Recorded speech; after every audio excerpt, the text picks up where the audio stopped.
Right next Khammam నుంచి తాజా updates అందించడానికి సాంబశివరావు గారు సిద్ధంగా ఉన్నారు. సాంబశివరావు, ఖమ్మంలో ఏంటి గురుకులాల పరిస్థితి ఏంది, అసలు అక్కడ ఫుడ్ పాయిజన్ కూడా జరిగినట్టు తెలిసింది. మొత్తానికి ఏదైతే దీనికి సంబంధించి అప్డేట్స్ ఏంటి? సురేష్, రాష్ట్ర వ్యాప్తంగా కూడా గురుకుల పాఠశాలలు, ఆశ్రమ విద్యా సంస్థల్లో ఉన్నటువంటి నిర్లక్ష్య వైఖరికి ఒక నిదర్శనమైనటువంటి ఘటన ఖమ్మంలో జరిగింది. సుమారు మధ్యాహ్నం 3 గంటల ప్రాంతంలో జరిగినటువంటి ఘటనలో ఒక విద్యార్థిని చనిపోయింది. పరీక్ష రాసేటువంటి సమయంలో ఫిట్స్ వచ్చి పడిపోయినట్టుగా పాఠశాలకు సంబంధించినటువంటి సిబ్బంది చెప్తున్నారు.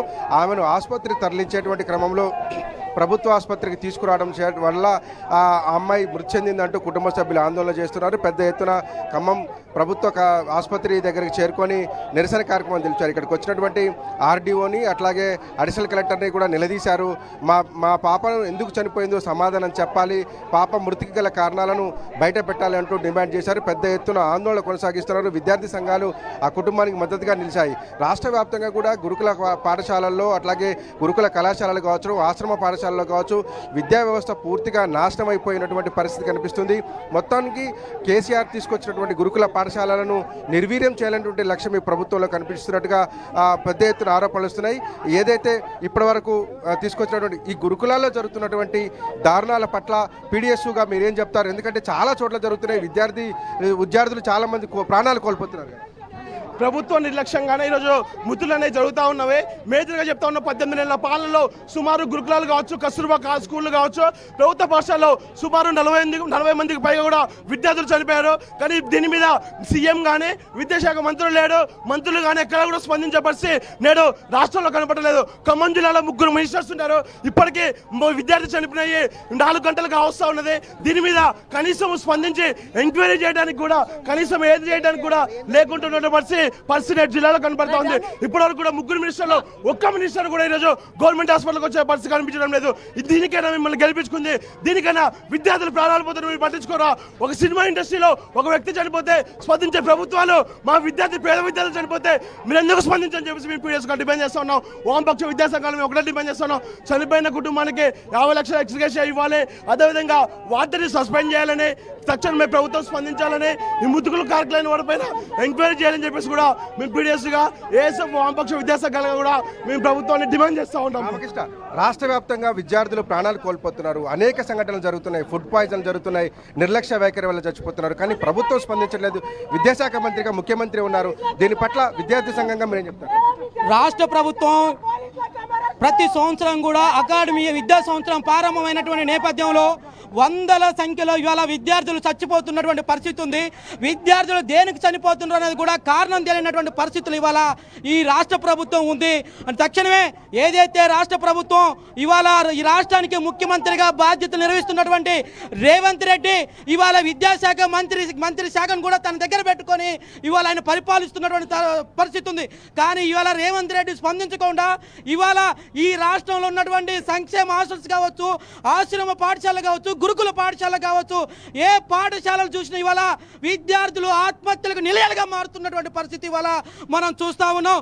తక్షణమే ఈ జిల్లా నుంచి ప్రాతినిధ్యం వహిస్తున్నటువంటి డిప్యూటీ సీఎం బట్టి విక్రమార్క కాందాన్లో విద్యార్థులు పుట్టల గొడుగు లెక్క చచ్చిపోతున్నా సరే ఇవాళ డిప్యూటీ సీఎం పట్టించుకోకపోవడం ఇది దుర్మార్గమైనటువంటి చర్యగా మేము భావిస్తున్నాం. తక్షణమే చనిపోయినటువంటి విద్యార్థిని కుటుంబాన్ని ప్రభుత్వం ఆదుకోవాలి. 50 లక్షల రూపాయలు ఎక్స్గ్రేషియాతో పాటు వాళ్ళ ఇంట్లో వాళ్ళ కుటుంబంలో ఒకరికి ప్రభుత్వ ఉద్యోగాన్ని కూడా ఇవ్వాలని చెప్పని ఏఐఎస్ఎఫ్, ఎస్ఎఫ్ఐ, పీడిఎస్ సంఘాలుగా మేము ప్రభుత్వాన్ని డిమాండ్ చేస్తా ఉన్నాం. రాష్ట్ర వ్యాప్తంగా జరుగుతున్నటువంటి విద్యార్థుల మరణాలను ఎట్లా చూస్తారు మీరు? ఏంది దీని పరిష్కారం ఏంటి? ఈరోజు తెలంగాణ రాష్ట్ర వ్యాప్తంగా గురుకులాలలో కావచ్చు, సంక్షేమ హాస్టళ్లలో విద్యార్థులు అనేక మంది చనిపోతున్నా కూడా ఈ తెలంగాణ ముఖ్యమంత్రి ప్రజాపాలన అంటూ ఈరోజు విద్యార్థులను చంపిన పరిస్థితి ఈ తెలంగాణ రాష్ట్రంలో కనపడతా ఉంది. తక్షణమే ఈరోజు ఖమ్మం జిల్లా ఖమ్మం నడుగొట్టునున్న ఇక్కడైతే ఖమ్మం రూరల్ మండల కేంద్రం ఉన్న సంక్షేమ పాఠశాల విద్యార్థి ఈరోజు చనిపోయారంటే దీనికి పొంగులేటి శ్రీనివాసరెడ్డి బాధ్యత వహించాలి. అదేవిధంగా ఇక్కడ ఉన్న బట్టి విక్రమార్క ఎవరైతున్నారో ఉప ముఖ్యమంత్రి, ఆయన కూడా బాధ్యత వహించాల్సిందే. ఇక్కడ ఉన్న జిల్లా కలెక్టర్ కూడా ఇంతవరకు దీని మీద విచారణ జరపకుండా ఈరోజు జిల్లా కలెక్టర్ పైన పరిస్థితి, అడిషనల్ కలెక్టర్ ఇక్కడ కనపడతా ఉంది.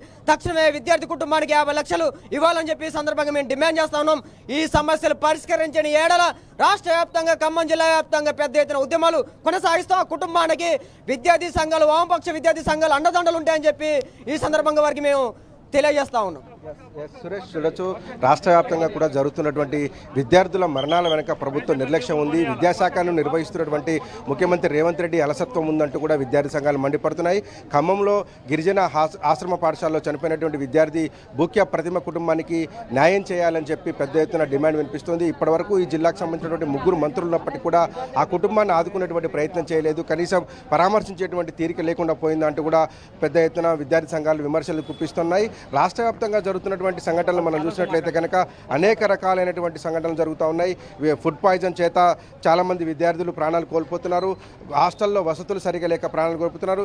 ఇదే ఖమ్మం జిల్లాలో రఘునాథపాలెం దగ్గర ఉన్నటువంటి ఆశ్రమ పాఠశాలకు సంబంధించినటువంటి గురుకుల పాఠశాలలో దాదాపు ఏడాది క్రితం ఒక విద్యార్థినికి 20-25 సార్లు ఎలుక కరిచినటువంటి దృశ్యాలు కూడా సందర్భాలు కూడా ఈ జిల్లాలో ఉన్నాయి. 20 సార్లు ఎలుక కరిస్తే ఆ పాప మొత్తము తన స్పర్శను కోల్పోయి కనీసం నడవలేనటువంటి స్థితికి వస్తే కూడా అక్కడ ఉన్నటువంటి గిరిజన ఆశ్రమ పాఠశాల సిబ్బంది స్పందించినటువంటి దాఖలా కూడా లేవు. ఖమ్మం జిల్లా వ్యాప్తంగా కూడా అనేక చోట్ల ఫుడ్ పాయిజన్స్ సందర్భాలు ఉన్నాయి. సరైన భోజనం పెట్టలేంటూ భద్రాచలంలో విద్యార్థులు ఆందోళన చేసినటువంటి దుస్థితి ఉంది.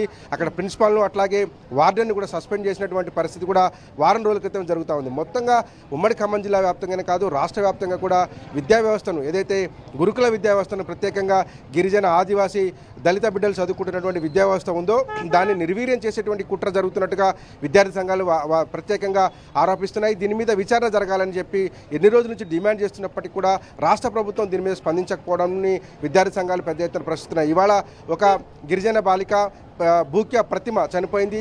ఆ తల్లిదండ్రుల వేదన చాలా దారుణంగా ఉంది. అడిషనల్ కలెక్టర్ను పట్టుకొని ఏడ్చారు, గుండెలెదిరేలాగా వాళ్ళు బాధపడుతున్నారు. ప్రైవేట్ ఆసుపత్రికి తీసుకెళ్లి ఉంటే తమ బిడ్డ బ్రతికేది, కనీసం అధికారుల నిర్లక్ష్యం వల్లే తమ బిడ్డ చనిపోయిందంటూ కూడా ఆందోళన వ్యక్తం చేస్తున్నారు. Suresh, right, thank you Sambasivarao.